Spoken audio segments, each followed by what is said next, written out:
నమస్కారం ఘంటారావానికి స్వాగతం. ముందుగా ప్రధానాంశాలు. అనంతపురంలో చంద్రబాబు పర్యటన, ముక్తాపురంలో ఎన్టీఆర్ మోడల్ కాలనీ ప్రారంభం, కాసేపట్లో రైతులతో ముఖాముఖి.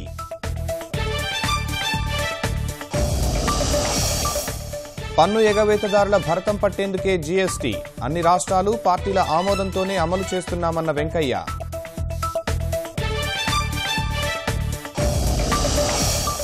కుటుంబ సభ్యులను కోల్పోయి అనాథగా మారిన యువతి, తల్లి చెల్లెళ్లను చంపి ఆత్మహత్య చేసుకున్న తండ్రి.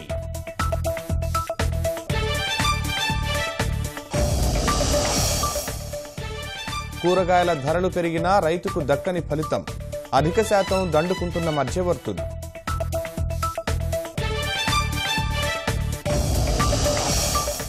తమిళనాడులో మూడో రోజు తెరుచుకోని థియేటర్లు, ప్రభుత్వం స్పందించాలని రజనీ డిమాండ్.